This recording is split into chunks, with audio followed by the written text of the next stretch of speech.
Hey y'all, it's Thursday. The week's almost over. Yay! So I am just going to be here just a couple of minutes.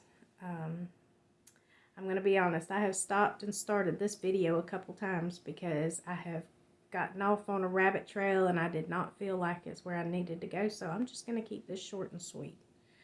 The scripture today is Psalm 37, verses 4 and 5. Delight yourself also in the Lord, and he shall give you the desires of your heart. Commit your way to the Lord, trust also in him, and he shall bring it to pass. The desires of our heart. The closer that we get to God, he puts those desires in there. And we want what he wants in our life. See, that's his will for us. It's just what he wants for our lives because he knows that's what's best for us. And the closer we get to him, the desires that he places inside of us line up with his will for our life. The farther away from God you get, you have selfish desires, prideful desires. You want what you want, and that's it. It's easy to slide off. You have to make sure that your priorities, the things that are important to you, are in the correct order. God should always be number one. If God's not number one, then chances are whatever desires are in your heart are not lining up with his will for your life, and he has not given them to you. And that is something to think about. We want a lot of things every day.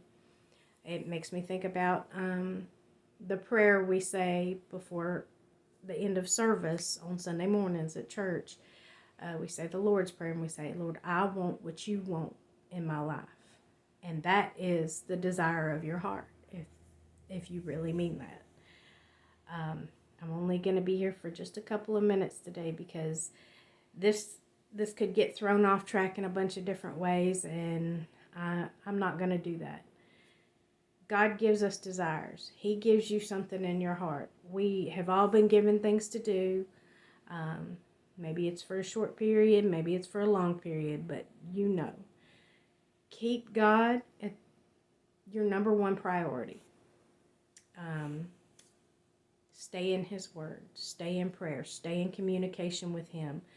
Follow what his word says. If you're not following his word, now, we're not perfect. We're not going to get it right all the time. But if you're not following what's in his word, then I would double check your priorities, your motives, and I would really dig deep to make sure that those desires in your heart came from him and not you, not self.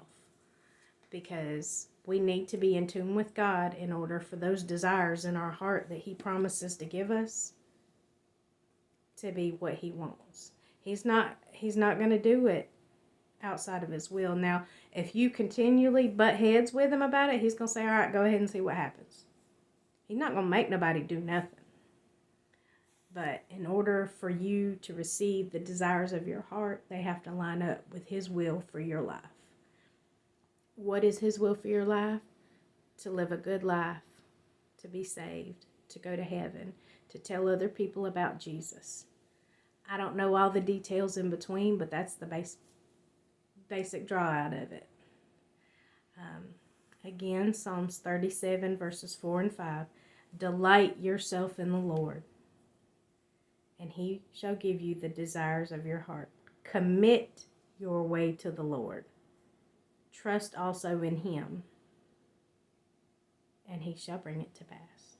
Trust him with everything you got. It's not easy. Sometimes it don't look good. A lot of times most of the time it doesn't even really make sense. Just trust him. He has your best interest at heart, and he knows you better than you know yourself. I love everybody. Take time to just talk to the Lord today. Thank him for everything. Get in his word. If you need to hear from him, don't listen to me. Don't listen to anyone else.